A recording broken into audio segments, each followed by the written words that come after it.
Hello, welcome to Antinatalism This week. We have two more names of speakers at Antinatalist Advocacy Conference.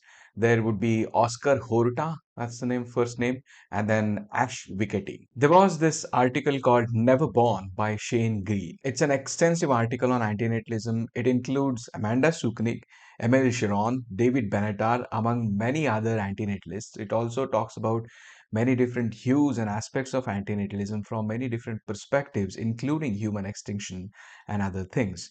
Very nice article. Go and read it. There is a new paper with title Procreative Generosity Why We Should Not Have Children by Mati Hairi.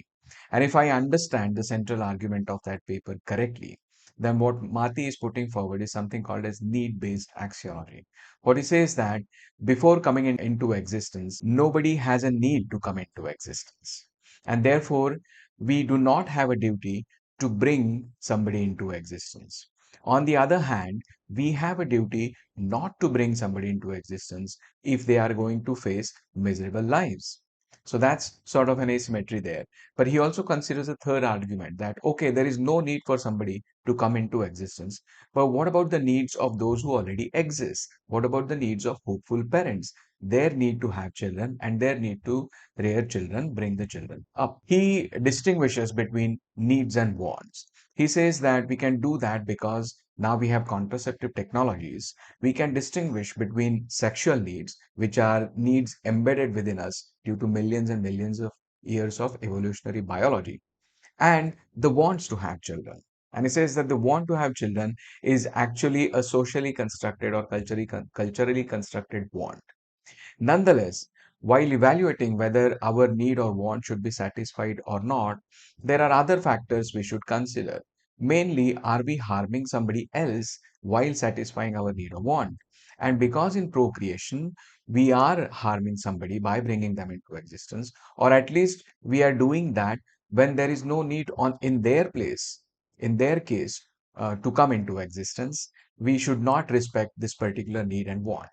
Now, have I read this argument for the first time? I don't think so. The need to create need machines. We are all need machines. We have needs. The need to create need machines is an argument I have heard in the past. Even Benatar talks about this in Better Never to Have Been. Children cannot be brought into existence for their own sakes. And then he also considers the need of parents to bring a child into existence. He says, Now, the fact that procreation serves one's own interests is not enough to show that it is wrong. Serving one's own interests is not always bad. However, where doing so inflicts significant harm on others, it is usually not justified. nonetheless, it's a very good and very nice paper. I might have misunderstood a whole lot of things in that, so I urge everybody to go and read it. I'll put the link in the description. There is a beautiful diagram in the paper describing the values of life and different positions on that scale of values of life people take. There was this article called How to Live as an Antinatalist 11 Steps. It seems to be a random article by somebody called Matthew Lynch, and I say random because the author seems to be writing articles on various different subjects. Like he's written on how to help kittens and how to grow hair and so on. So this just seems to be one of the articles he has written. Nonetheless, I liked it, and I'm going to go to some of the points mentioned in the article. The first one, he says, educate yourselves on antinatalism. And this is true. I mean, education on antinatalism is probably a never-ending subject because antinatalism is such a vast subject. I keep on reading through it as and when I get time. But yeah, we ought to educate ourselves. Even hardcore antinatalists, I think we should keep on reading. We should keep on learning about it. I I'm not going to quote the survey, but there was a survey in the past where it showed that 65% of people in anti-natalist community haven't read a book.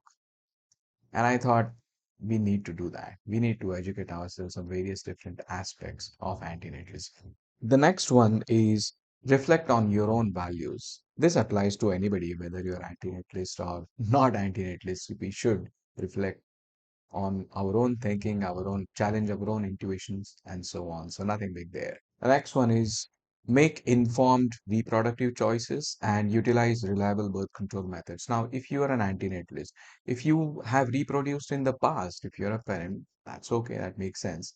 But if you're an antinatalist and then you go on to have children, that is a contradiction. So obviously there's nothing more to explain. Yeah, you don't have children, so use proper contraception. Advocate for adoption or fostering. This is part of the argument that, don't bring new life into existence, but if you can help existing life, yeah, please do. So adopting and fostering is part of that. Engage in thoughtful conversations. And I think this is something we as anti-natalist community lack on a very large degree. I see a lot of hateful fights. If you go on boards like Reddit, there would be memes. There would even be memes which show hatred towards children, dislike of children. And that is one of the differences between child-free and anti-natalist, I think, in one sense, is that you can be child-free because you just dislike children. But antinatalism is more compassionate and philosophical position. That is not to say that you can't dislike children, but that your arguments are not based on your dislike of children. They are rather based on compassion towards children, compassion towards their suffering. And these thoughtful conversations, I think, are lacking, because of which, most of antinatalist boards are filled with these sorts of memes. Support organizations that align with antinatalist ethics. I think we ought to do that. There have been many organizations which you can help. Amanda Sukrek is doing a fantastic job. Lawrence is trying to amalgamate antinatalism and effective altruism together in his antinatalist advocacy organization. So there are many places where we can, go and help. Adopt a minimalist lifestyle. And I think if you don't have children, which is like child-free and antinatalist, you already are on the path of minimalism. Now, minimalism in and of itself is a discipline, I would say, which has some overlaps with antinatalism, some overlaps with environmentalism, and so on. If you fall in that intersection, yeah, go ahead and practice that. Practice veganism or vegetarianism. Now, this is a controversial topic, both in veganism, both within vegan societies, vegan communities, and in antinatalist communities. But I think there's a big overlap. I'll be very brief here. If you are a vegan, what you're opposing is not the death of already existing animals. They are going to die, whether they are slaughtered or whether they are eaten by other animals or whether they are eaten by parasites and diseases, they are going to die. You cannot stop that. That is not to say that you should go and actively slaughter it, but your main opposition is to practice of breeding these animals for consumption, which is you're saying that it is better for these animals to not come into existence because if you breed them, they're going to suffer. That is the core of veganism, I think. And on the other hand, if you are an antinatalist, and if your antinatalism arguments are based on suffering and harm, you can recognize that animals which are bred in factory farming, especially, are brought into existence, are brought into a suffering existence, and it would be better if they are not. So, on the both sides, from antinatalism to veganism and from veganism to antinatalism, it makes quite a lot of sense. I have made a separate video of why antinatalism includes, to at least some degree, other animals also. Engage in environmentally friendly practices. This now, environmentalism and antinatalism probably have different end goals in the sense their end goals may not necessarily coincide. But on the path, there is a lot of coincidence. Foster a supportive community, and this ties in back to having thoughtful conversations. There is a lot of fighting within antinatalist community. We are a minority of minority communities, if at all we are a community. And within that, we have a lot of infighting based on disagreements. I'm not saying we should not have disagreements. It is better to have disagreements. We should have debates on them. We should have discussions on them, but fighting is not something which is going to be productive.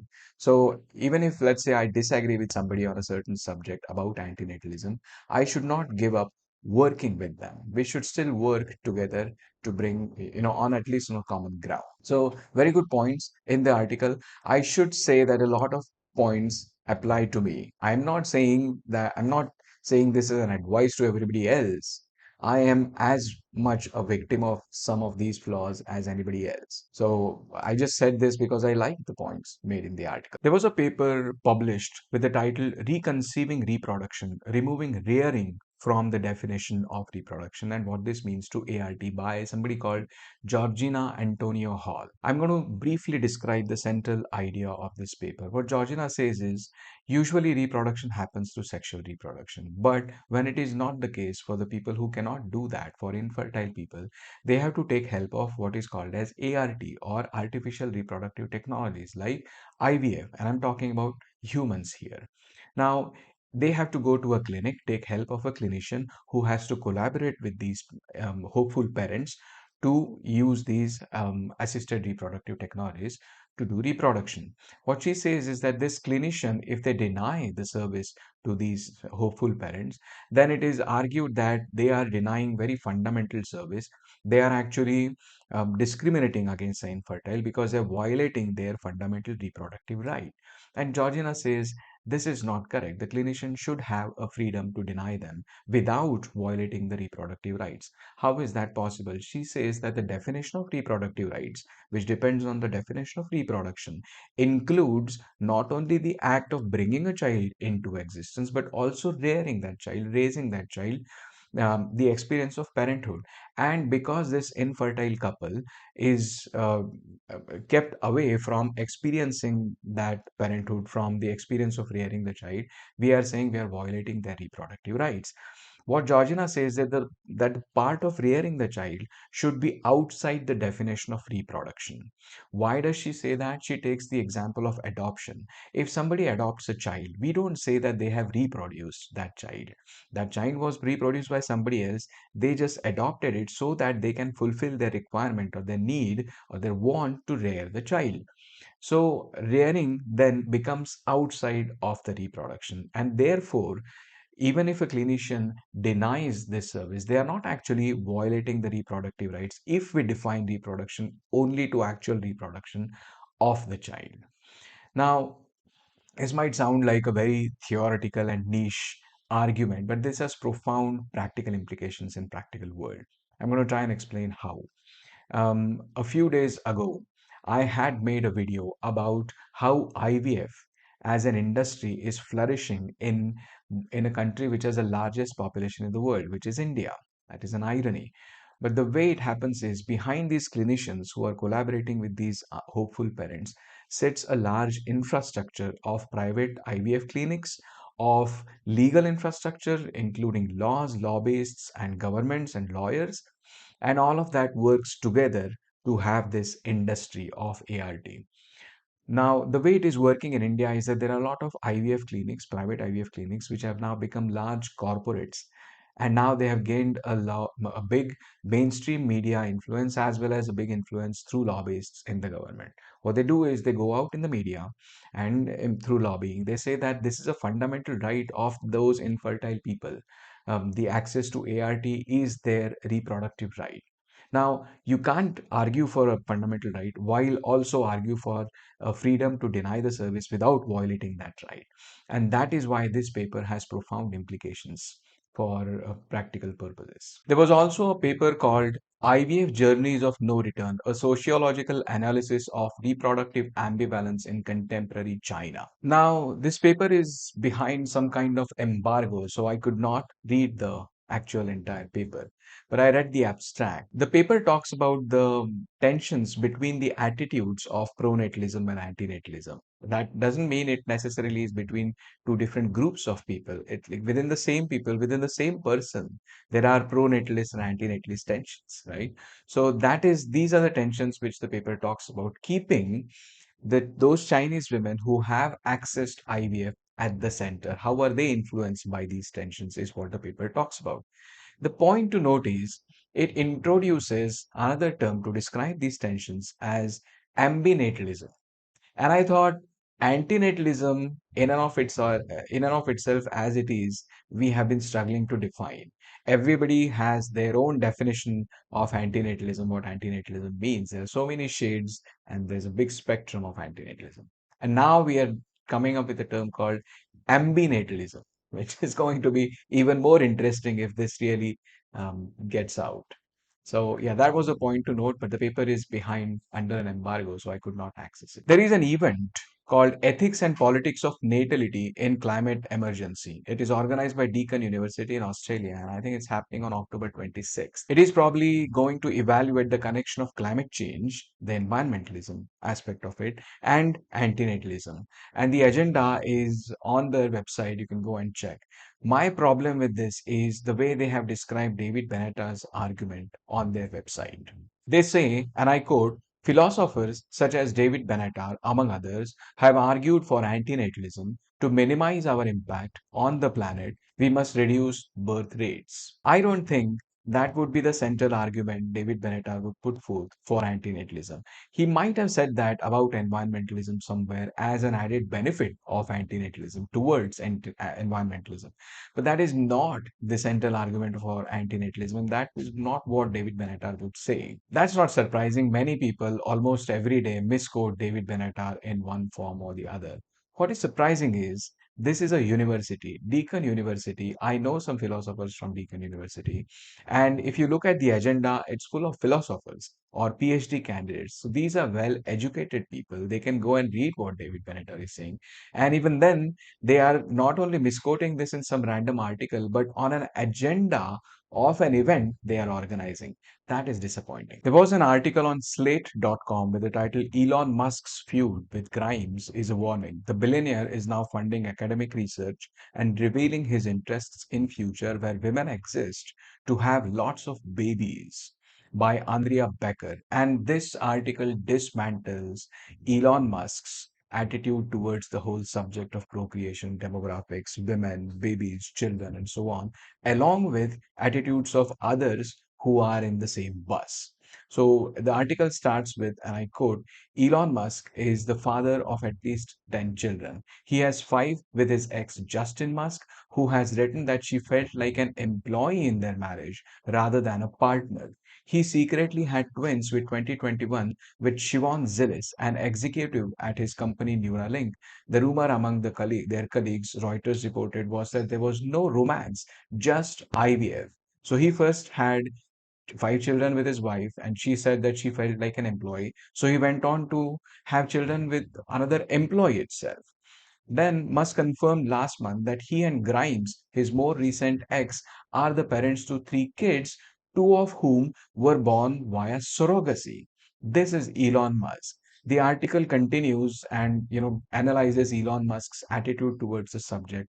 Very good article. The article also talks about general pro-natalist attitude and pro-natalists. It says the pro-natalists or natalists, as some call themselves, believe that low birth rates, especially low birth rates among the high achieving and really smart, is the number one danger plaguing the nation and the world at large.